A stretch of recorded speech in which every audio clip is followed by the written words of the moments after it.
Bom dia, Uberaba, 14 de agosto de 2026, você sintoniza TV Uberaba Online. Seja bem-vindo a mais um episódio do podcast Não Pode Calar, um programa que é feito por quem tem o que dizer sobre aquilo que não pode ser ignorado. E eu lhe pergunto, você já acordou pensando, meu Deus, hoje vai ser um daqueles dias? Chegou no trabalho e a primeira conversa que teve com o chefe te fez imaginar, ou melhor, se questionar, será que eu cobrei pedágio dos Reis Magos? Ou melhor, talvez eu tenha tocado bumbo lá no Sermão da Montanha. Será que é isso mesmo? Será que você fez algo de errado para merecer todas as complexidades que se apresentam diante de ti nessa vida contemporânea? Pois é, em pleno século XXI, são muitos os desafios.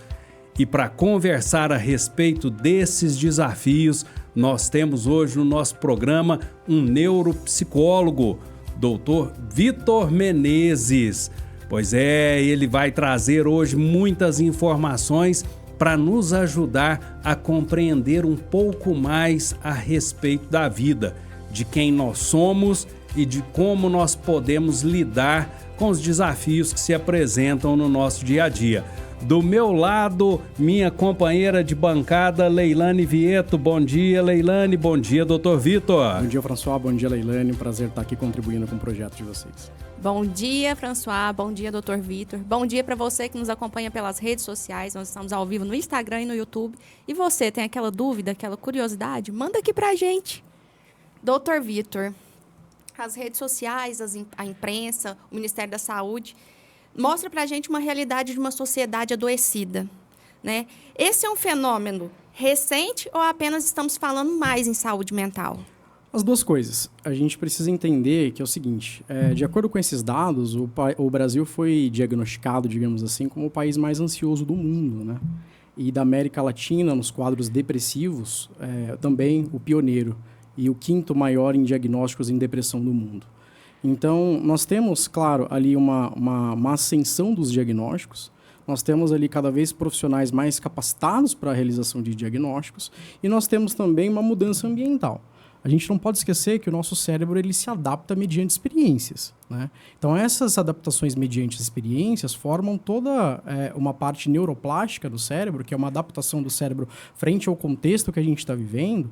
E hoje, se você for pegar, por exemplo, uma criança, às vezes em 2 dias de um consumo excessivo de rede social, tem acesso a mais dados do que um sujeito que viveu entre 1900 e 1950, né? Claro que ela não vai ter ali o aprendizado de tudo isso que ela consumiu, mas ela vai ver pequenos recortes de grandes coisas ali.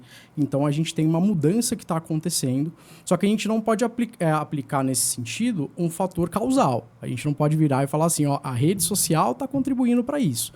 É uma correlação existente. Existem várias linhas de estudo frente a isso. É um fenômeno moderno. A gente tem que identificar, a gente tem que pensar. O primeiro smartphone, que esse trocinho aqui, foi de 2011, salvo engano, né? Que deu uma maior visibilidade para a internet, uma facilidade de acesso. A internet civil no Brasil é de 94. Quando que ela foi se popularizar e ser uma internet que você literalmente tem acesso a conteúdos e muitos dados aqui com uma facilidade igual a gente tem hoje? Não faz tanto tempo assim. Em 2008, 2009, a gente ainda estava falando de internet de escada na maior parte das residências, né? Então, a gente tem uma mudança estrutural do cérebro frente a essas experiências que a gente está vivendo hoje. E, consequentemente, a gente tem um aumento de profissionais capacitados para realizar diagnóstico e os diagnósticos vêm aparecendo. Por um lado, isso é bom, né? No seguinte sentido, uma vez que a gente tem um diagnóstico, em tese, a gente teria um tratamento adequado para aquilo. Infelizmente, não é isso que acontece grande parte das vezes, mas a gente tem que entender sempre essa narrativa. O cérebro se adapta mediante a experiência, sempre, em qualquer contexto. Doutor, hoje, quando nós dissemos que teríamos um psicólogo no programa, nós começamos já a receber uma enxurrada de perguntas. E isso demonstra uma mudança positiva na população. Sim.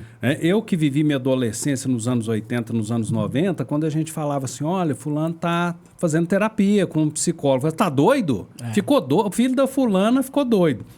Então, a gente evoluiu nesse sentido de aprender a importância de tratar da nossa psique. E ao mesmo tempo em que essa evolução apareceu, nós começamos a ouvir uma série de problemas que estão presentes nas perguntas. Falaram conosco sobre ansiedade, esgotamento, solidão, dependências em álcool, em drogas ilícitas, em redes sociais, em bets. O que aconteceu na sociedade para esse turbilhão chegar até nós? O que mudou no comportamento das pessoas? Como eu disse na pergunta anterior, o nosso comportamento ele muda mediante experiências novas, né? A gente vive em um contexto hoje de uma hiperconectividade muito grande. Essa hiperconectividade ela pode ser utilizada de uma forma saudável, ou seja, você pode abrir hoje uma rede social e seguir pessoas que postam conteúdo todos os dias, que são suas referências, não só no Brasil, mas no mundo inteiro. Então é uma boa utilização de uma rede social, é uma boa utilização de um mecanismo que ele pode te favorecer muito. Eu oriento muitos pacientes, às vezes, quando eles estão mais engajados em algum tipo de mudança de comportamento. A gente sabe hoje que o ambiente ele é soberano à genética, depois a gente pode até discutir isso mais para frente sobre a abertura de quadros psiquiátricos, mas hoje a gente tem o ambiente físico, que é esse aqui, e a gente tem o ambiente digital. Então, o ambiente digital ele pode ser utilizado ali de uma maneira saudável. Eu sigo os 50 os melhores da minha área ali dentro de uma rede social para ter acesso ali às coisas que eu quero de aprendizado e tudo mais. Só que grande parte da população ela já não está se enquadrando nisso. Ela está sendo consumida por esse mundo moderno hiperconectado. E eu costumo brincar o seguinte, esse aparelhinho aqui, ou você está consumindo ele ou ele está te consumindo. Inclusive, em algumas vezes que a gente fica preso dentro de um aparelho telefônico, ou um videogame, algum aparelho digital, a gente tem um processo meio que como se fosse uma dessensibilização. Você esquece do mundo externo, né? Então, grande parte das pessoas, elas não têm muita noção sobre esse consumo. E aí, o que acontece? Uma vez que você está exposto aqui sem muito filtro, você está acessando diversos conteúdos, por exemplo, bets, por exemplo, informações que são informações falsas, que acabam, às vezes, favorecendo com que você tenha dificuldades em vulnerabilidades que você já tem. Então, essa hiperconectividade ela pode favorecer bastante a pessoas que não dosam essa exposição, não têm um discernimento crítico sobre o que estão consumindo e acabar contribuindo para que isso aconteça. Então, o comportamento da população hoje, ele mudou sim. E ele vai mudar nos próximos 10 anos, assim como ele mudou de 10 anos para cá. A gente não tem que falar aqui sobre o saudosismo, né? Nós precisamos viver como nossos avós viveram. Não, isso também seria disfuncional pensar nesse sentido, mas pensar em um consumo um pouco mais adequado, ter um pouco mais de razão e discernimento. Só que a gente tem um agravante, principalmente no Brasil e em países pobres, é que a gente tem uma sociedade onde tem um nível intelectual muito baixo, onde tem um discernimento muito baixo. Saiu, acho que a última pesquisa de letramento, né? Acho que 2022, salvo engano, e grande parte da população com ensino superior é incapaz de interpretar um gráfico de eixo X e Y. Imagina discernir o conteúdo que ela está acessando ou não. Isso é um perigo, né? Mas a gente não pode apontar que o comportamento ele não deveria ser alterado. Ele vai mudar mediante a qualquer experiência.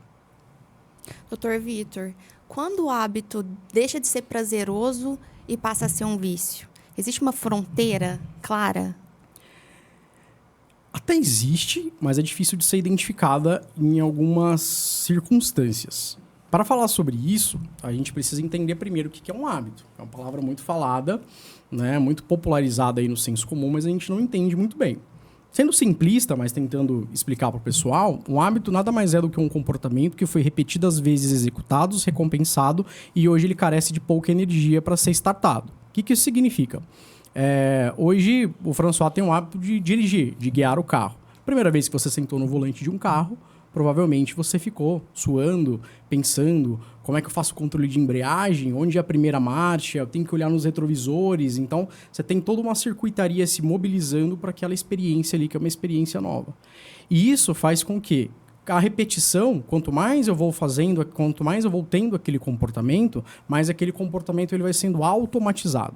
Isso significa o quê? O cérebro necessita de menos energia para fazer com que aquele comportamento aconteça.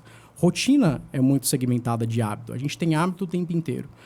Inclusive, a mudança de comportamento ela é difícil por isso. né? Porque quando a gente está tentando mudar um comportamento que já está enraizado, que já virou um hábito e carece de pouca energia, pensando que o cérebro tenta economizar energia na maior parte do tempo, a gente entende isso. Então, a gente precisa...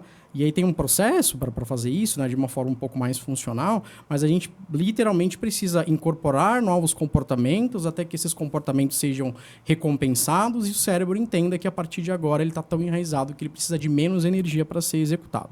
Essa fronteira, ela vai entrar um pouco nos diagnósticos psiquiátricos.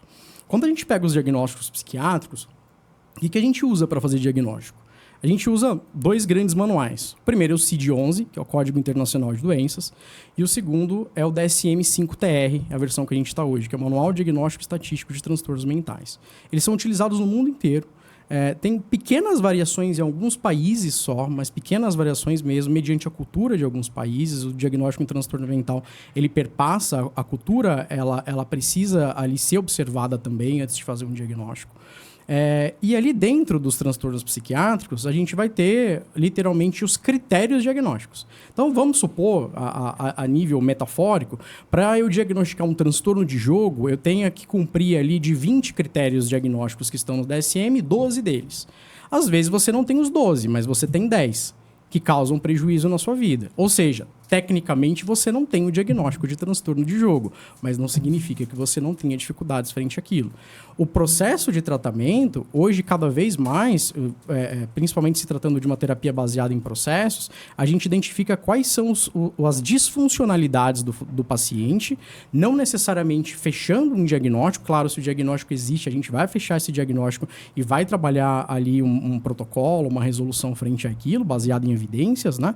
Mas, nesse sentido, a gente precisa entender que a fronteira, não necessariamente ela é muito clara. Eu não preciso chegar no limiar para a partir daí eu começar a buscar ajuda. Agora, falando de um mundo um pouco menos técnico, quando a gente identifica um ente querido, um amigo, que às vezes está se isolando, está um pouco mais para baixo, tinha um comportamento às vezes mais expansivo, falava muito, saía, agora está um pouco mais quieto, às vezes não larga o telefone, está mais dentro do quarto o tempo inteiro.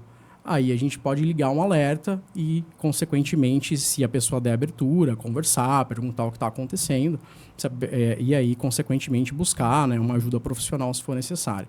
Então, essa fronteira é uma fronteira que é uma fronteira técnica dos manuais diagnósticos e estatísticos, não precisa chegar no limiar para entrar dentro de um transtorno psiquiátrico depois procurar uma ajuda, mas é uma fronteira também que as próprias pessoas ao redor percebem as mudanças, às vezes, de comportamento e vão indicar aquela pessoa para um tratamento, ou às vezes não necessariamente precisa de um tratamento, às vezes pequenas intervenções ali da família, ambientais, já são resolutivas, tá? Depende muito da intensidade e gravidade dos sintomas.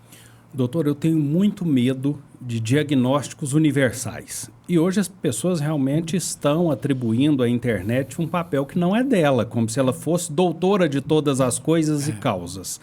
Então, eu vi um diagnóstico que dizia o seguinte, era apenas um recorte, provavelmente tem mais coisa além do que eu assisti, dizendo que pais e mães deveriam ficar felizes quando o filho chegasse em casa vomitando depois de uma noitada, porque isso significa que ele tem uma intolerância a álcool e a possibilidade dele desenvolver algum vício é muito menor. Então, ficou uma questão limitada aí ao aspecto físico, a uma reação física. E, na realidade, nós sabemos que vai muito além. Então, gostaria que o senhor esclarecesse para os nossos espectadores o que é que faz com que algumas pessoas consigam beber socialmente, jogar sem desenvolver a dependência do jogo, enfim, consigam desenvolver hábitos que, se repetidos e intensos, se transformam em vícios. O que leva um a ter mais resistência que o outro para o comportamento? Professor, são tantos fatores que isso daria uma aula aqui de uns 3 dias, tá? Mas vamos considerar o seguinte. Primeiro, as vulnerabilidades de cada pessoa. As vulnerabilidades têm muito a ver com a história que a pessoa construiu. Então, vamos supor que uma pessoa em específico, na infância, ela tenha passado ali... Aí a gente vai naquele tema que eu falei anteriormente, da abertura do diagnóstico, né, do transtorno mental, que é basicamente uma associação entre carga genética e uma ativação do ambiente. Mas vamos colocar que uma pessoa na infância, ela teve algumas dificuldades ali, no sentido, por exemplo, a não ser exposta adequadamente ao estresse. Depois a gente pode até falar sobre isso, sobre inoculação ao estresse, como lidar com isso de uma maneira mais efetiva.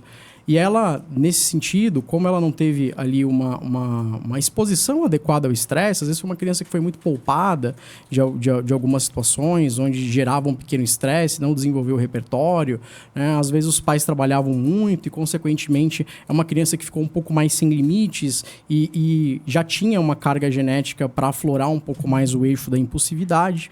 E aí não foi tratado, na infância e na adolescência isso vai sendo negligenciado, vira adulto e ela tem um fator de vulnerabilidade. Esse é um dos, existem milhares. Tá? Esse fator de vulnerabilidade, durante a vida adulta, ele pode persistir ou não.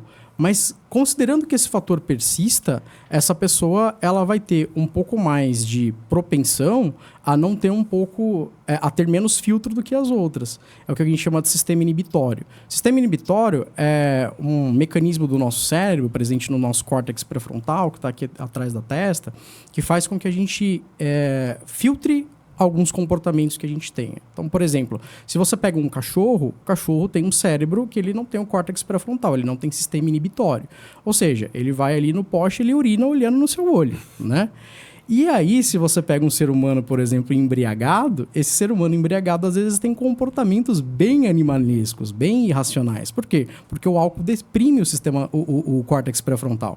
O álcool deprime o sistema inibitório e, consequentemente, ele faz com que você tenha menos filtro. Então, uma pessoa que já tem um eixo de impulsividade mais aflorado, que está exposta a um ambiente hiperconectado, onde tem acesso a todas essas coisas que a gente está vendo aí, que dentro da vida adulta já tem outros fatores de vulnerabilidade, às vezes perdeu o emprego, terminou um relacionamento, alguma coisa mediante a isso, ela tem um fator de vulnerabilidade passado, está passando por uma fase experiencial difícil da vida, consequentemente, talvez ela tenha uma propensão um pouco maior a incidir dentro de comportamentos que são deletérios. Agora, nesse sentido, a gente tem que entender o seguinte, se o grau de prejuízo é muito grande, aí um tratamento é necessário. Mas todo mundo tem suas próprias vulnerabilidades e não necessariamente isso é um diagnóstico. Eu costumo falar o seguinte, toma muito cuidado com o que você faz e as experiências que você vai adquirir ao longo da sua vida. Porque você não tem noção, muitas das vezes, qual que é a sua carga genética. Você não tem noção, muitas das vezes, quais são as vulnerabilidades formatadas lá na infância. Então, por exemplo, eu já tive pacientes que fizeram associação de medicações com drogas e tudo mais e abriram quadros psiquiátricos. Então, vamos analisar o seguinte. Se você nasce, por exemplo, com uma propensão de abrir um diagnóstico de um transtorno de humor que a gente chama de bipolaridade, mas você, desde a infância, é submetido a um ambiente funcional, dorme nos mesmos horários, come nos mesmos horários, tem uma boa relação familiar, tem ali as emoções bem vistas pelos seus pais, trabalhadas, né? É uma pessoa que se integra na comunidade, tem um lado social ali trabalhado, essa musculatura, você tem uma probabilidade, às vezes, de não abrir o quadro ao longo da vida. Aí, um sujeito desse, que às vezes até vive nesse ambiente, um dia decide, numa festinha universitária, usar droga. Às vezes a droga abre o quadro para a vida inteira, que poderia ser poupado. Então, muito cuidado com substâncias, muito cuidado com comportamentos. Antes a gente achava, inclusive, que os vícios, né, eles eram só via substâncias. Então, eu preciso de uma droga para adquirir um vício. E hoje a gente sabe que o vício também pode ser comportamental. A gente vê aí a ascensão de bets, de jogo do tigrinho e tudo mais. E isso pode ser um fator também de abertura de quadro, uma vez que ele se mistura com a genética e aí vai acabar desfavorecendo aí essa pessoa. Então, é bem complexo, mas acho que de uma forma geral é basicamente isso. Nós temos aqui um complemento para o senhor dessa pergunta. Não vou falar seu nome aqui, tá? Nossa amiga espectadora dá um exemplo que é o seguinte: o pai dela era uma pessoa que vivia embriagada, certo, e batia muito na mãe. Uhum. Então ela tem aversão a álcool. Ela, certo, pessoa agora adulta e já sofrida, eu sei bem o que é isso. Não é fácil, viu, amiga? E ela infelizmente, apenas se apaixona por homens alcoólatras e muitos deles já desenvolveram esse comportamento violento com ela. E por mais que ela tente resistir, infelizmente, ela acaba mesmo se envolvendo com outros tipos do... Eu vou te falar uma coisa, viu? Você deve ter roubado o estilingue que o Davi usou para enfrentar o gigante. Porque tá precisando de pedra maior para afastar esse mal de você. Como se vê livre desses traumas, doutor? Difícil, às vezes nem com tratamento a gente consegue, tá? Não é desestimulando a pessoa a buscar. Mas dentro de um tratamento, se essa for a demanda principal, a primeira coisa que a gente vai identificar, primeiro, quais são as crenças que essa pessoa tem frente a esse tipo de relacionamento, a esse tipo de pessoa, a esses comportamentos que essa pessoa tem. No caso, o marido dela.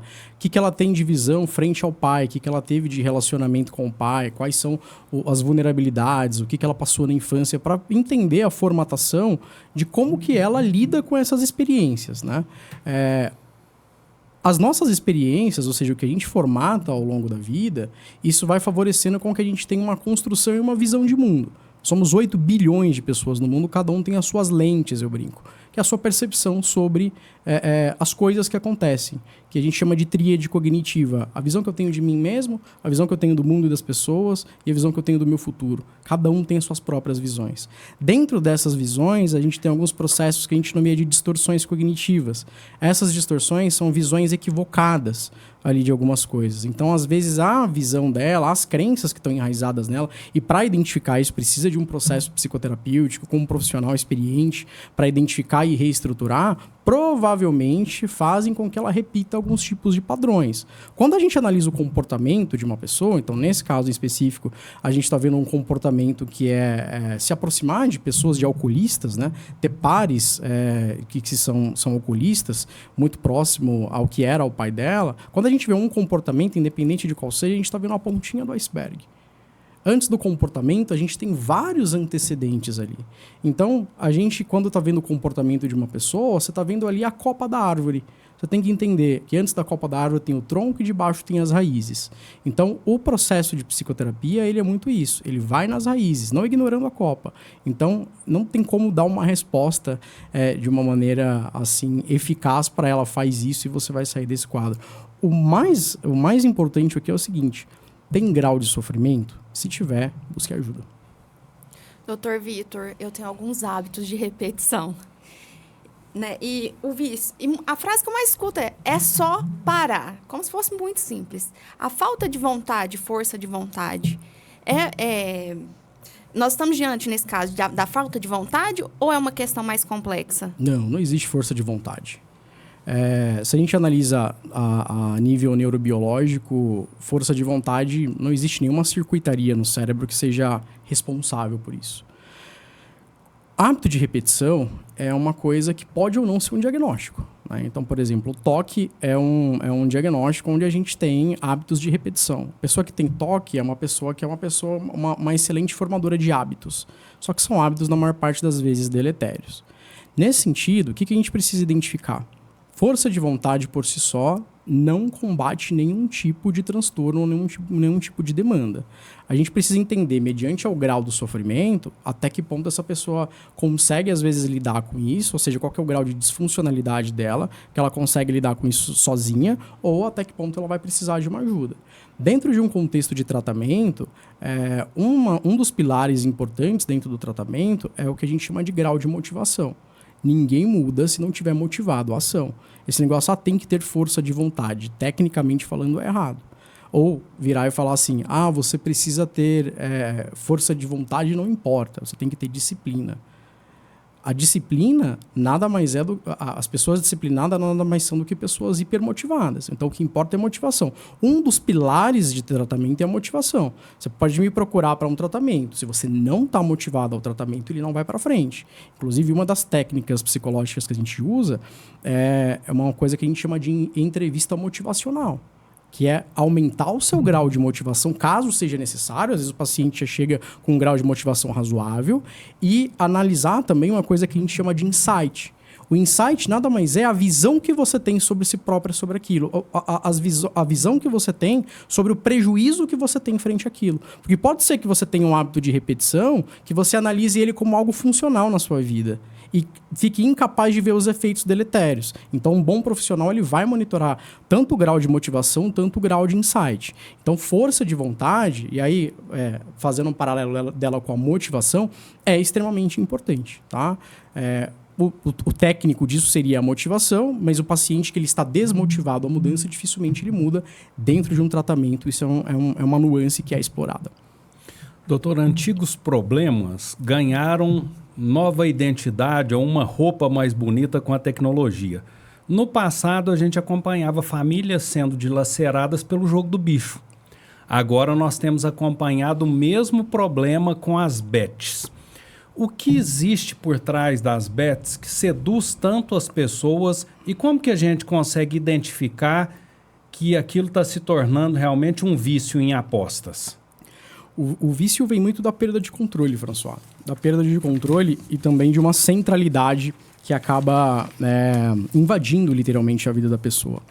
Quando a gente fala de bets, quando a gente fala de jogo do tigrinho, quando a gente fala de pornografia, tá chegando cada vez mais dentro dos consultórios, quando a gente fala de qualquer comportamento que você não gostaria de tê-lo, você entende o efeito deletério daquilo, ele tá ganhando uma centralidade na sua vida, mas você não consegue inibir, a gente precisa tomar cuidado com isso e, se necessário, buscar um tratamento.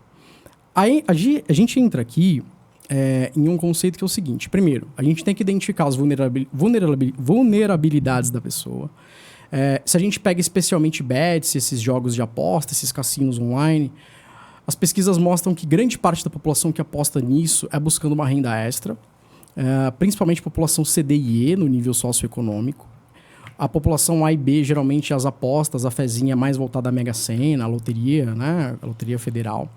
E aí, pensa, se você tem um nível socioeconômico prejudicado, nível C, D e E, você está buscando uma renda extra, às vezes é fazer o aniversário do próprio filho, é pagar o documento do carro. Eu já tive paciente que ganhou, e aí a gente pode discutir um pouquinho qual que é o mecanismo que essas bets usam, mas que já ganhou ali investindo R$50, ganhou dinheiro suficiente para pagar o IPTU e o documento do carro. Né? E aí isso fica registrado no cérebro, ele vai tender a repetir esse comportamento. Então pense assim, a gente fala desses fatores de vulnerabilidade e a gente fala também de uma ação de um neurotransmissor, que é uma química que a gente tem no cérebro, que é a dopamina. A dopamina é um neurotransmissor que te move a ação. Às vezes é muito mal dimensionada, porque o pessoal acha que dopamina é aquele neurotransmissor, aquela sensação de recompensa, de prazer. Quando eu girei a roletinha, caiu no número desejado e o dinheiro caiu na minha conta. Não. Quando você tem a recompensa, você tem mecanismos mais envolvidos com endocannabinoides, opioides no cérebro e muito pouco dopamina. Tem um estudo muito legal, que acho que dá para a gente fazer um paralelo, e inclusive falando o grau aversivo disso, porque as pessoas tomarem cuidado, que é um estudo antigo até, depois ele foi cada vez sendo mais refinado dentro de outros contextos, mas é o seguinte, você pega primatas, macaquinhos, e coloca dentro de umas jaulinhas, né? E aí os macaquinhos adoram suquinho de maçã, suquinho de uva. E aí você coloca uma portinha e dentro dessa portinha tem um botãozinho e você condiciona o macaco que quando ele aperta o botãozinho, abre-se uma portinha e ele tem acesso ao suco. A partir do momento onde o macaquinho está condicionado, que ele aperta o botãozinho e ele pega o suco, você faz um outro condicionamento nele, que você coloca uma luzinha em cima. Para associar o quê? Todas as vezes que a luzinha se acender, o macaquinho pode ir lá, apertar o botãozinho que vai ter a recompensa. Então o macaco vai ficar condicionado. Quando não tem luz, ele nem vai lá. E aí a gente faz alguns exames, coloca alguns eletrodos dentro desses macaquinhos para a gente entender o seguinte. Quando que a dopamina é disparada? É no momento onde ele recebe a recompensa ou é no momento onde ele antecipa a recompensa? A dopamina é a antecipação de recompensa.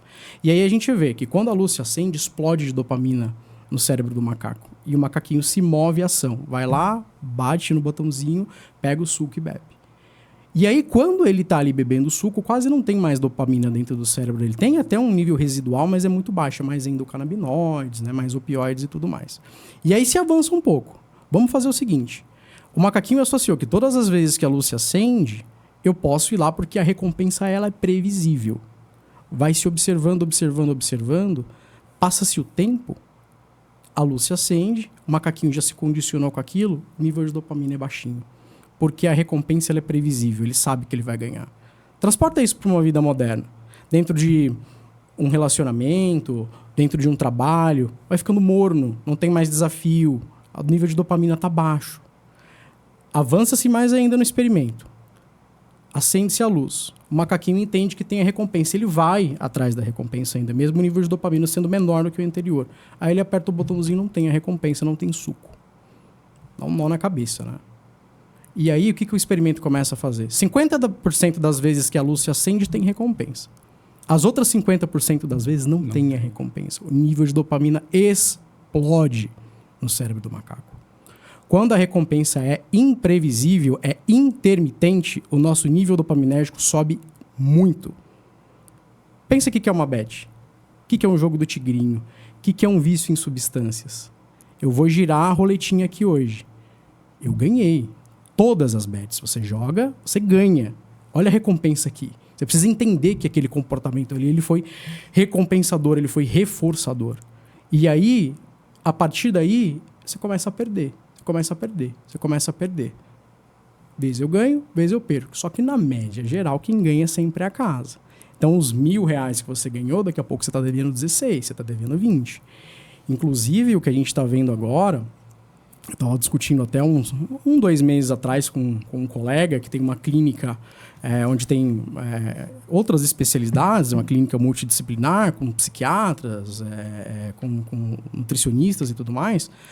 Só no mês de março, salvo engano, eles internaram 3 pessoas por transtorno de jogo. 3 pessoas por transtorno de jogo. Internação psiquiátrica compulsória. Claro, para chegar nisso tem todos os critérios, não é simplesmente pegar e internar, mas internação compulsória, que é aquela onde o paciente ele não tem controle sobre a internação ou não. Tem que tomar muito cuidado. Ou seja, quando a recompensa ela é 50-50, ela é imprevisível, o meu nível de motivação à ação ele basicamente dobra. O nosso nível dopaminérgico, ele basicamente dobra. E esses mecanismos, essas bets e todos os outros comportamentos que têm isso incidindo, esse fator dopaminérgico, eles vão incidir nisso, né? Então tem que tomar muito cuidado. É uma coisa que a gente não adianta força de vontade. Não adianta, mas eu vou só entrar aqui, jogar um pouquinho e sair fora. Até porque a variável entre esforço e recompensa, ela é muito desproporcional. Eu costumo brincar com as pessoas que é o seguinte: o nosso comportamento nada mais é do que uma equação, sendo muito simplista, tá? Isso é um tema bem complexo, mas o nosso comportamento nada mais é do que uma equação entre esforço e recompensa. O nosso cérebro identifica quanto de esforço eu vou precisar para ter um tipo de estímulo, para ter um tipo de recompensa. Bet, girar um botão, o esforço é pequeno, o consumo de droga é muito pequeno, e a recompensa ela é grande. Quando eu falo da recompensa, eu não estou falando de efeito de médio e longo prazo. Eu costumo brincar também com pacientes adictos, que têm vício em substâncias, que se droga fosse ruim, ninguém usava. Do barato da droga. O problema é que ela te ferra a longo prazo. Pouco esforço, muita recompensa é igual a maior probabilidade de adição. É igual a maior probabilidade de vícios. Pensa isso no mundo moderno, não necessariamente com drogas. Você está navegando no Instagram ou em qualquer outro tipo de rede social, aparece um vídeo, você já tem uma vulnerabilidade passada, que eu falei lá atrás, você está passando por um contexto de vida onde você precisa de dinheiro, você já tem um nível socioeconômico prejudicado, venha girar a roleta, R$1.000 de bônus, não sei o quê. Eu, inclusive, há uns meses atrás, como está chegando muito no consultório, eu fiz uma conta dentro de um site de apostas, porque eu preciso entender o mecanismo desse negócio para funcionar. Em menos de 5 minutos, eu tinha a conta feita, tinha dinheiro investido lá dentro, acho que eu coloquei R$50 para ver, e acho que me retornou uns R$200, em menos de 5 minutos. Pouco esforço, muita recompensa, igual maior potencial de adição. Então a gente precisa tomar muito cuidado com esses mecanismos hoje. Bom dia ao pessoal da Uberaba Antigamente, que manda bom dia aqui pra gente. E uma pergunta. Dr. Vitor, por que mesmo tendo vários fatos que muitas pessoas perderam nessas instituições, muitos ainda entram nessa mídia envolvedora achando que com ele pode ser diferente? É aquilo, né? Comigo nunca acontece, é só com o outro. Acho que todas as mães aí já falam, cuidado, né?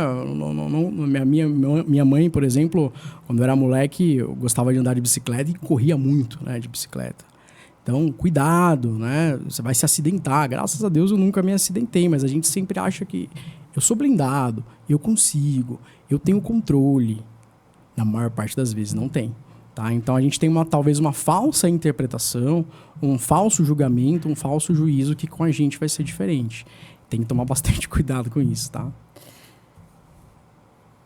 Doutor Vitor, a solidão pode ser considerada um dos grandes problemas psicológicos do nosso tempo?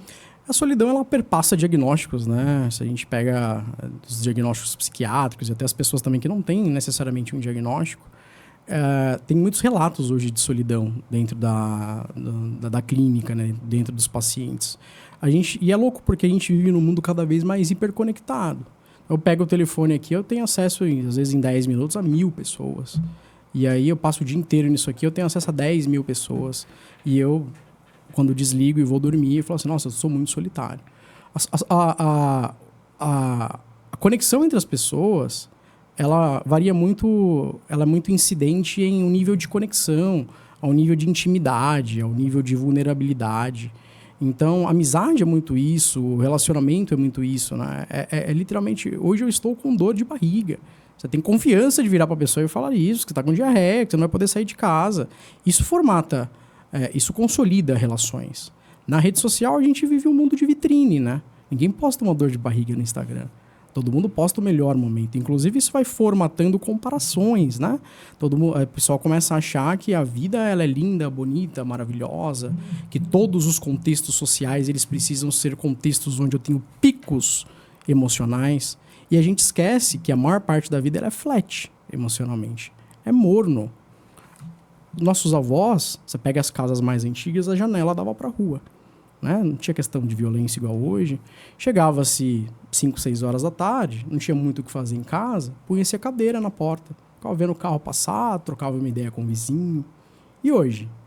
Pela questão da segurança também, né? Sim. Mas você entra, você tem uma casa onde você tem, às vezes, 5 pessoas, 10 pessoas habitando, cada um dentro dos seus cubículos, a sala é pouco frequentada, a mesa de jantar é pouco frequentada, e a pessoa relata a solidão. É a criança, né? Eu já atendi crianças, hoje não mais, que está tão hiperconectado. Então, você pega o quarto dela, tem um computador de última geração, tem um videogame de última geração, tem um celular de última geração, tem tudo do bom e do melhor, que em tese faria com que ela tivesse ali uma incidência maior de formatar conexões com pessoas. Aí, um domingo à tarde, ela chega para os pais e fala assim, não tem nada para fazer. Então, a gente está vivendo aqui um momento que é um momento de transição. E a solidão, só um paralelo aqui, ela é diferente de solitude, tá? A solitude é gostar da própria companhia. Falar assim, eu preciso ficar sozinho um pouco para recarregar minhas baterias. A solidão é um efeito deletério. Eu não tenho ninguém. Eu não me aproximo de ninguém. As pessoas não gostam de mim. Eu me sinto sozinho. A solitude é gostar, é ter prazer em ter isso, tá? Em ficar sozinho. E ao mesmo tempo, doutor, nós temos acompanhado também a construção de barreiras cada vez mais rigorosas para os relacionamentos.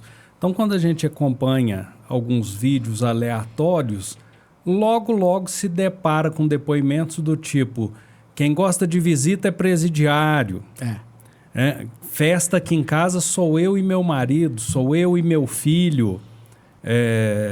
Não me visite, não bata na porta, tapetes com esse tipo de mensagem também. Então, aquela janela virada para a rua, hoje deu lugar realmente a isolamento. Nós moramos em um prédio com 15 apartamentos, nós conhecemos bem uma vizinha e conversamos com outras 2. Os demais eu passo pela escada, não sei quem são. Isso era impensável na rua toda. Era. O que está acontecendo, doutor? É possível reverter isso? Aí a gente vai falar mais de uma interpretação pessoal minha, né? Vai falar do que eu vejo do mundo e do que eu vejo que chega nos consultórios, o dinamismo que o mundo tá indo hoje, né? Eu acho que não, tá? Eu acho que o mundo ele tende a caminhar mais para um cenário assim mesmo. Infelizmente, por tudo isso que a gente vem comentando, do aumento dos diagnósticos, a dificuldade de tratamento, as pessoas esgotadas no geral, às vezes ali pelo trabalho, as pessoas esgotadas ali por os contextos de vida que elas estão vivendo, que está sendo bem difícil. Então eu chego em casa, às vezes o que eu quero é me hiperestimular com alguma coisa. Então, como consequência disso, às vezes as relações elas vão se quebrando. Porque pense comigo, a relação, como eu te disse, ela é uma coisa que transpassa a vulnerabilidade. Então eu chego em casa cansado e eu tenho aqui um celular, um videogame, um streaming para que eu assista alguma coisa, que é um estímulo hiperdopaminérgico, onde eu não preciso demonstrar vulnerabilidade, onde eu posso ficar na minha ali, sem ninguém me ver, do meu jeito, tendo os meus comportamentos, né? Isso, qual que é a chance dessa pessoa abrir a porta do apartamento dela, bater na porta do apartamento da vizinha e falar assim, eu não te conheço, prazer. E aí, o que você gosta de fazer? Vamos marcar de tomar um café lá em casa qualquer dia. Então, esse é um dos fatores que levam isso a acontecer, né? Só que a gente tem que lembrar também que o ser humano é um animal, e ser humano é um animal, tá, pessoal? É um animal considerado racional, ele é um animal sociável. Então, a socialização é algo inerente ao ser humano. E quando essa socialização ela está num limítrofe muito baixo, isso vai reverberar em algumas dificuldades, às vezes psiquiátricas nela. Então, se você pega, por exemplo, o transtorno de depressão, a depressão ela é muito marcada por anedonia, uma tristeza persistente. Então, a pessoa ela tem uma inatividade comportamental. Então, na maior parte do tempo, ela quer ficar mais na dela, mais sozinha, às vezes não quer se relacionar, dependendo do grau da depressão. Então, a gente está vivendo num mundo onde ele é cada vez mais hiperconectado, onde cada vez eu tenho acesso a mais pessoas, mas cada vez eu me sinto mais solitário. Então, isso é um problema que a gente está vendo, tá? E aí, a gente precisa, às vezes, como pacientes, estimular contato social. Contato social é uma musculatura, é uma habilidade que a gente ganha ou também perde, igual músculo. Se você treina o músculo, gera um processo de hipertrofia. Se você para de treinar, gera um processo de atrofia. Habilidades da nossa cabeça são bem parecidas. Se você exerce constantemente aquela musculatura, melhor você vai ficando. Se eu deixo de exercer aquilo, eu tenho uma atrofia. Só que a diferença é que o músculo ele tem uma hipertrofia física e o cérebro em conexões sinápticas. É basicamente isso. Só que a gente não pode ignorar também um outro fator. Nem todo mundo tem o mesmo grau de sociabilidade do que as outras pessoas. E isso vai variar muito de o que a gente chama de personalidade. Fazendo uma analogia, a personalidade é como se fosse... Fazendo analogia a um celular, é como se fosse o hardware, as peças do telefone. Então, dá para você alterar, colocar um pouquinho mais de memória, às vezes mudar a tela se ela quebra, mas você não consegue fazer grandes upgrades. A personalidade do ser humano é basicamente isso. E, inclusive, dentro da personalidade, um dos fatores é o que a gente chama de abertura a experiências. Abertura a experiências nada mais é, de uma forma bem simplista, o quanto a pessoa ela necessita de um certo dinamismo, de cada vez estar num lugar diferente, de conhecer pessoas, de se envolver. Algumas pessoas têm níveis baixíssimos. O que a gente faz em tratamento? Identifica esses scores, vê se aquilo ali está tendo algum tipo de efeito deletério. Se tiver, a gente trata e sobe um pouquinho esse limite. Provavelmente ela sempre vai ser uma pessoa um pouco mais reservada e um pouco mais na dela. Mas se ela precisar vir no podcast, ela sabe conversar. Se ela precisar dar aula, ela sabe. Se ela estiver num grupo social onde ela precisa exercer a opinião dela, ela sabe fazer. Só que quando ela chega em casa, ela recarrega a bateria. O problema é quando isso vira uma inabilidade. Eu preciso fazer tal coisa e eu não consigo ir, porque meu nível está muito baixo. Aí precisa de tratar. Doutor, nós temos acompanhado a complexidade das relações contemporâneas com maior intensidade, até porque a tecnologia toda hora entrega algum problema novo para nós. Temos acompanhado também uma tendência que é a seguinte: normalmente as pessoas hoje se blindam, porque realmente parece que tem gente que nasce com a disposição de prejudicar o outro. Esse indivíduo que tem a disposição para estar sempre prejudicando alguém, por incrível que pareça, desenvolve discursos em que ele está sempre certo. Ele tem uma autonomia moral que lhe confere o direito de prejudicar o outro e ainda defender que está fazendo bem, porque existe algum princípio norteador para isso. Como que as pessoas desenvolvem esse tipo de conduta, doutor? Essa conduta, François, primeiro, o que você está me falando é um comportamento. Lembra que eu falei que o comportamento é a pontinha do iceberg? Eu vou me comportar mediante as minhas lentes, as formatações e as percepções que eu tenho de mundo. Então, a gente vai tentar sempre defender um comportamento que a gente teve, principalmente... Lembra quando eu te falei, quando a Leilane perguntou dos hábitos, principalmente da aquisição de alguns rituais específicos, e eu falo do grau de insight. O grau de insight é até que ponto isso aqui é uma coisa que realmente eu estou defendendo, mas tem um efeito negativo, ou até que ponto isso aqui realmente faz parte de quem eu sou, da minha moral, agrega para mim e para a comunidade. Geralmente, essas pessoas, elas têm um fenômeno que a gente chama de rigidez cognitiva. São pessoas que estão muito pouco abertas à mudança. E para fazer com que essa pessoa tenha essa mudança, a gente precisa primeiro da motivação dentro de um tratamento para que a gente consiga identificar esses fatores. Aí tem várias técnicas que a gente utiliza para reestruturar esses pensamentos para culminar em um comportamento diferente. Agora, o que leva a pessoa a ser assim, François, é principalmente o histórico dela de vida. Pensa, às vezes essa pessoa teve um pai muito rígido na infância, que defendia mais ou menos esses mesmos princípios que ela está defendendo hoje. Às vezes ela não teve tanta relação com os pais, o ambiente onde ela estava ali foi selecionando esses comportamentos e em algum momento esses comportamentos funcionaram. Tá? Se a pessoa tem esse tipo de comportamento hoje, significa que esse comportamento está habituado. E se o comportamento está habituado é porque o comportamento foi repetidas vezes, executado e recompensado. O problema é o seguinte, pega um sujeito, por exemplo, que na época da escola sofreu muito bullying. Isso é muito comum de ver em consultório. Sofreu muito bullying. E aí, naquela época, atrás era muito negligenciado, isso. Hoje se fala um pouco mais, está engatinhando ainda, mas se fala um pouco mais. Nunca tratou, ele foi lidando com isso da maneira que dava, né, sem muita assistência, e aí ele vai progredindo na vida, chega ali na adolescência, entre 17 e 23 anos, inclusive, é onde a gente tem a maior incidência de diagnósticos de transtornos mentais, é onde mais abrem os quadros, transição de adolescência para a vida adulta. Isso tem muito a ver com a maturação do cérebro, né? O cérebro, o feminino desenvolve um pouco mais cedo, 20 anos, o masculino 25 em média, e aí essa pessoa na vida adulta, ela se expõe ao mercado de trabalho. E aí, se expondo ao mercado de trabalho, como ela tem uma referência lá de trás que todo mundo queria fazer mal para ela na escola, ela tem essa percepção enraizada. Olha a visão dela. Então, por exemplo, chega uma pessoa no ambiente de trabalho e fala assim, hoje você vai ter que fazer uma contribuição no trabalho de fulano. E aí o fulano vai chegar às 8 horas da manhã para vocês fazerem esse trabalho. E aí o fulano chega às 8h30. A percepção dela frente ao fulano ter chegado às 8h30, às vezes é uma percepção assim, o fulano quer que eu trabalhe por ele. O fulano quer que eu faça por ele. Isso é uma bela de uma injustiça. Quando eu tenho esses pensamentos, olha o que acontece com a raiva. Eu já tenho predisposições que favorecem, às vezes, um comportamento até mais agressivo.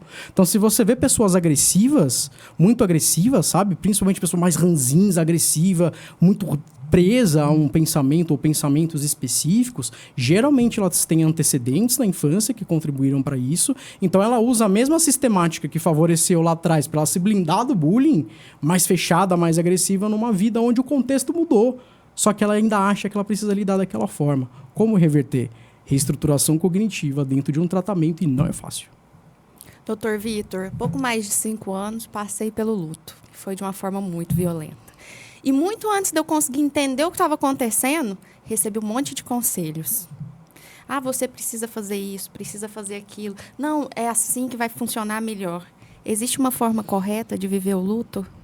Acho que tem formas incorretas, talvez, né? E essas formas incorretas, elas não são tanto sobre a pessoa que está vivendo o luto, e sim a forma como as pessoas que estão ao seu redor, elas vão tratar o luto. Então, por exemplo, o que é o luto, primeiramente, né? O luto é uma reação emocional, é uma reação cognitiva, é um construto de várias reações que acontecem com o corpo na extinção, né, na morte, no falecimento de uma pessoa que era benquista por você, seja um familiar, um amigo ou coisa assim. Inclusive, quando a gente pega outros fatos da vida, por exemplo, extinção de algum tipo de substância, distanciamento de pessoas que você gosta, e a gente vai ver o cérebro da pessoa, ele reage de uma maneira, término de relacionamento, muito parecida com o luto. É uma quebra de padrão. É uma quebra onde eu almoçava todos os dias com o meu amigo. Infelizmente, ele faleceu. Hoje eu estou almoçando do mesmo jeito. Cadê a referência? Cadê a pessoa do meu lado? Então, o luto, ele é normal. A primeira coisa que a gente tem que falar é isso. A normatização do luto, ele é um processo normal e precisa ser respeitado. Agora, o que a gente precisa entender é o seguinte: até que ponto isso está atrapalhando a vida da pessoa, onde isso ganhou uma centralidade na vida da pessoa, e quanto tempo faz? Agora, na última atualização desse manual, que eu falei que a gente utiliza para fazer diagnóstico em transtorno mental, a gente tem ali a inclusão de um transtorno que chama transtorno do luto prolongado. Tem vários critérios, tá, para cumprir com esse transtorno do luto prolongado. Um dos é que esse luto ele precisa ser central, ter muita intensidade, atrapalhar a funcionalidade da vida da pessoa em N esferas, mas ele tem que durar mais do que 12 meses. Então, assim, a forma correta de lidar com o luto, cada um vai ter a sua. É uma coisa assim, não atrapalhe a pessoa que está vivenciando um luto. E, às vezes, quando a pessoa está vivenciando um processo de luto, a gente tenta... Pense assim, a pessoa que está vivendo um processo de luto, ela está emocionalmente ativa. A gente tem um eixo no nosso cérebro, de uma forma bem simplista, que é o eixo racional e emocional. Quanto mais emocionalmente ativo eu estou, menos racional eu estou. Inversamente proporcional, se eu estou muito razão, eu estou pouca emoção. O luto tem uma incidência, um eixo emocional muito ativo. Quando eu estou com uma pessoa na minha frente que ela está muito emocionalmente ativa, não tenta combater com razão. Você vai se frustrar e ainda ferir ela. Se a pessoa está muito emocionalmente ativa e o luto é uma condição de reação emocional também, eu preciso ir com emoção também. Estou aqui, vou passar por isso junto com você. Esse é um processo normal. Se você já tiver vivido experiências semelhantes, eu também já passei por isso. Sabe? Dar atenção para a pessoa. Fazer com que a pessoa gradativamente se exponha.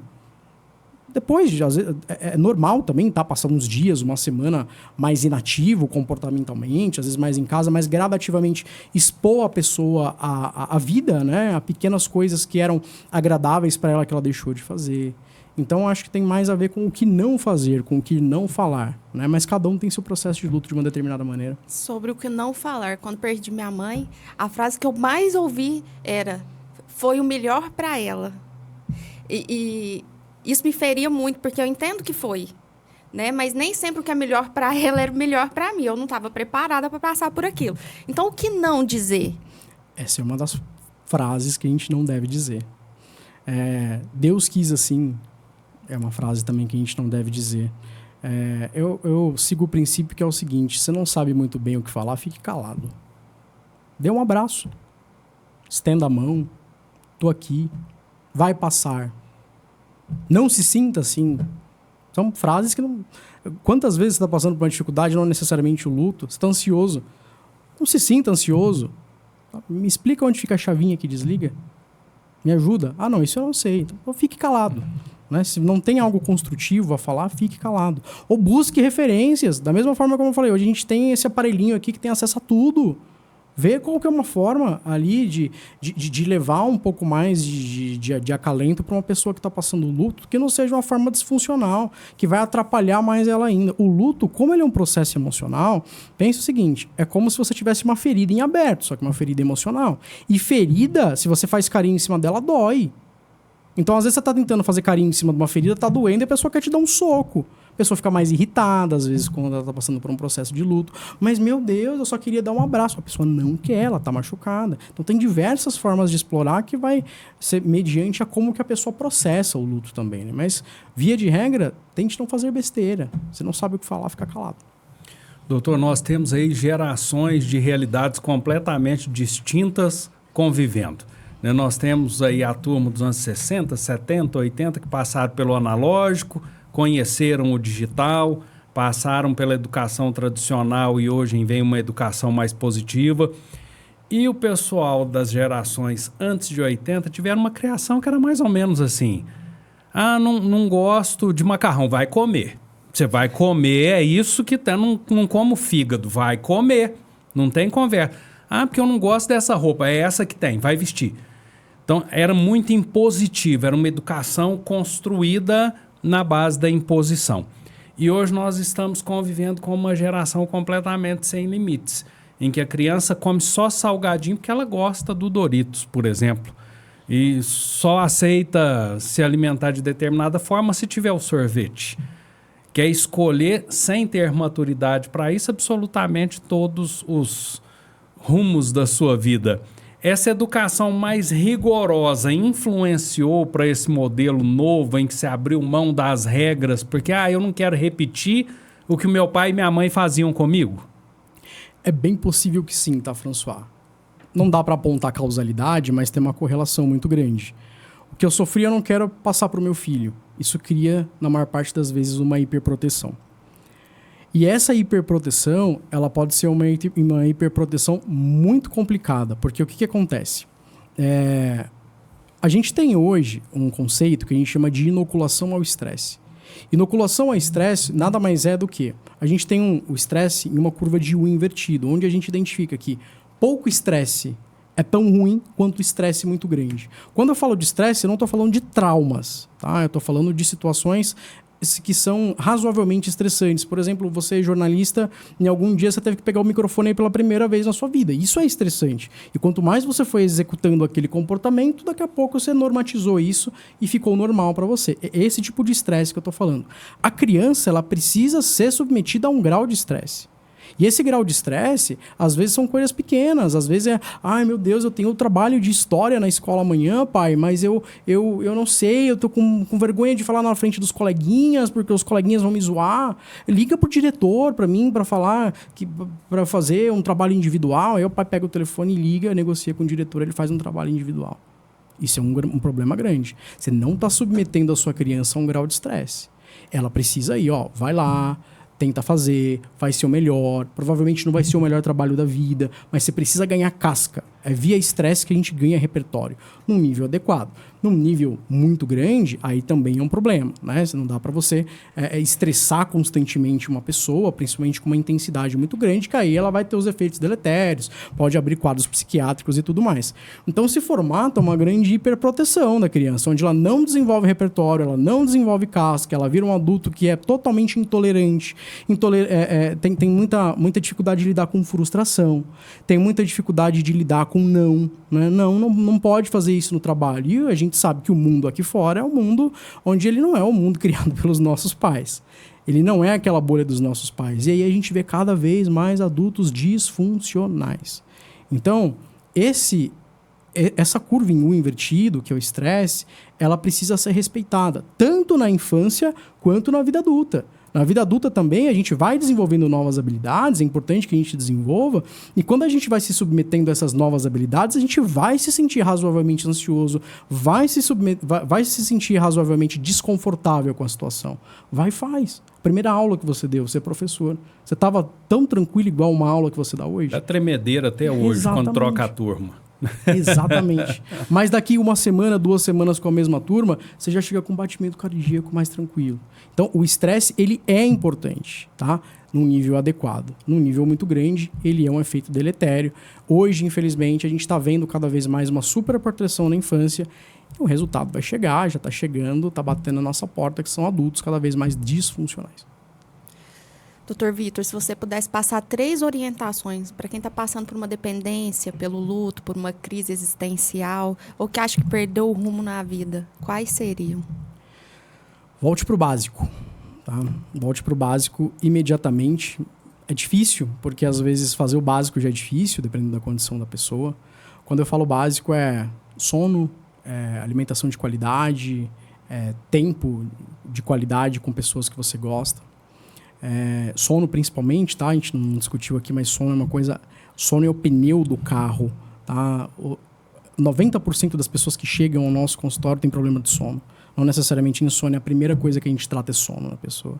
Sono é assim, a primeira coisa que eu colocava aí. Só que às vezes a dificuldade ou o transtorno, ele prejudica o sono, então a gente precisa tratar isso. Às vezes com medicação, às vezes só com processo psicoterápico, mas tente voltar para os básicos. Se fortaleça da sua rede de apoio, que são as pessoas que estão ao seu redor, principalmente de uma rede de apoio onde são pessoas que não falam besteiras na maior parte das vezes, né?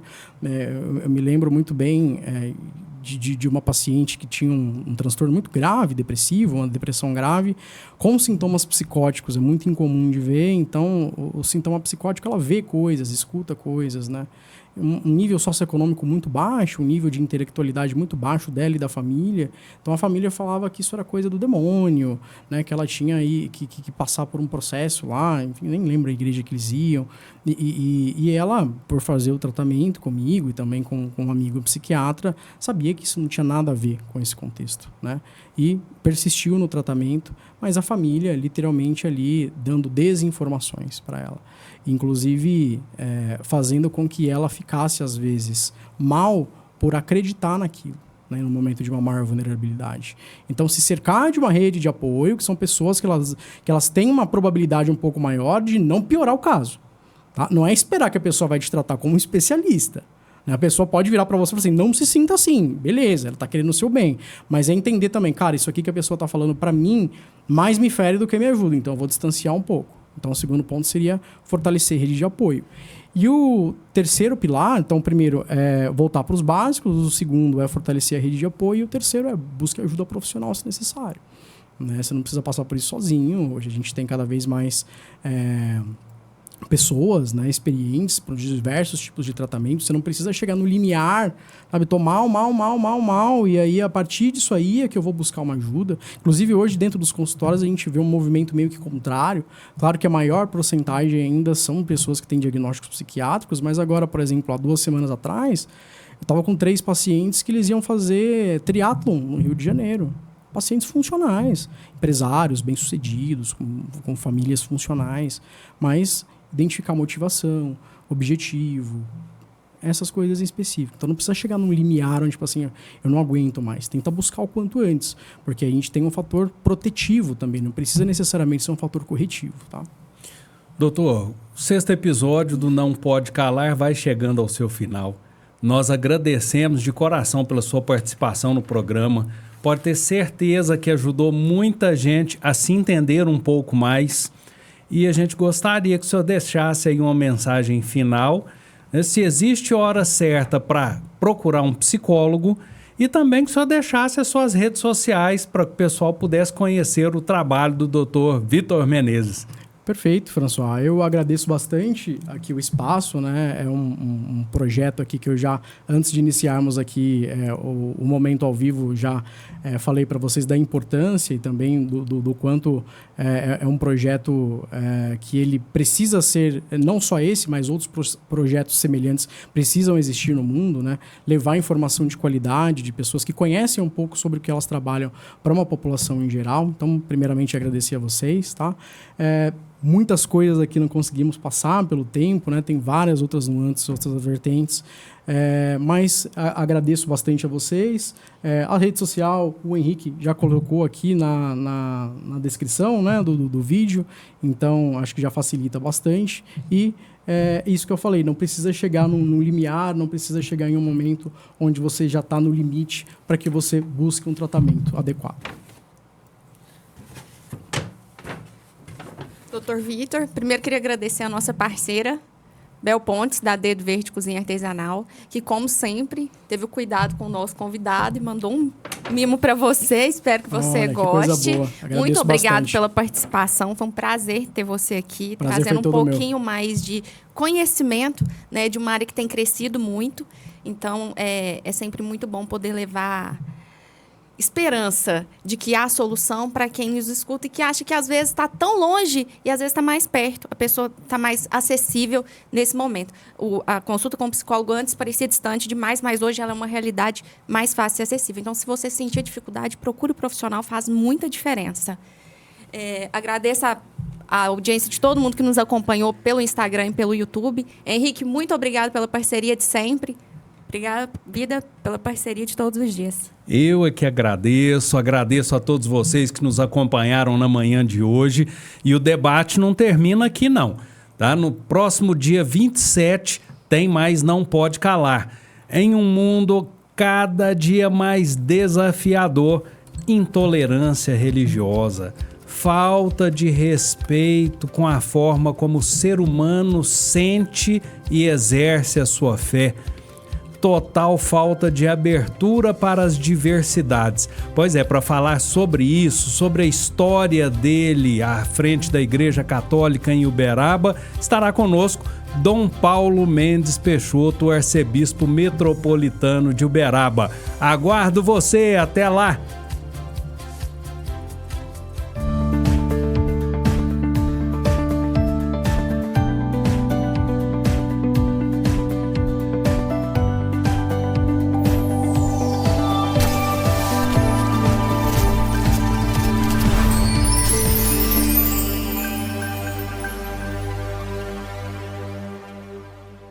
Conheça as marcas e iniciativas que fazem a diferença e apoiam o Não Pode Calar.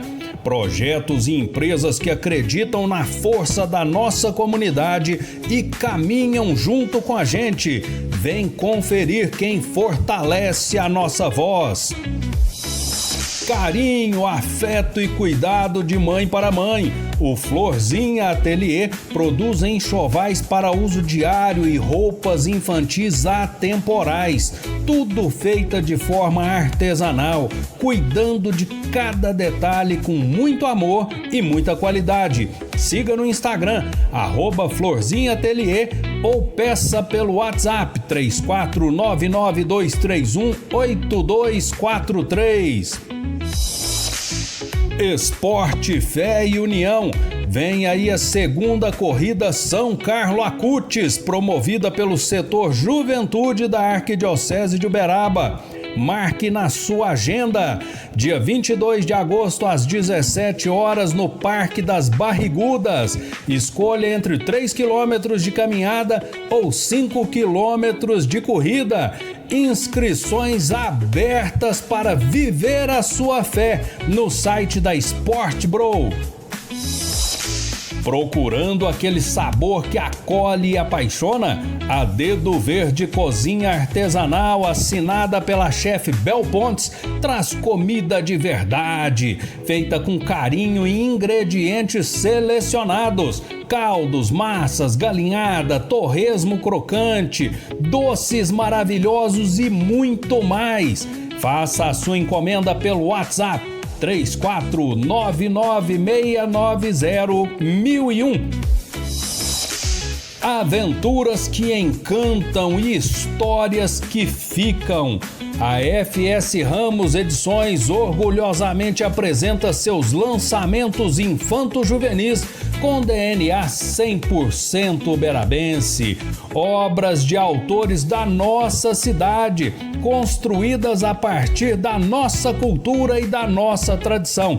Você tem um encontro marcado com a aventura, já disponíveis para compra na Amazon, Wiclap, Clube de Autores. Valorize a literatura de Uberaba. Aos sábados de manhã, o seu dia começa muito feliz. Sintonize na 104,9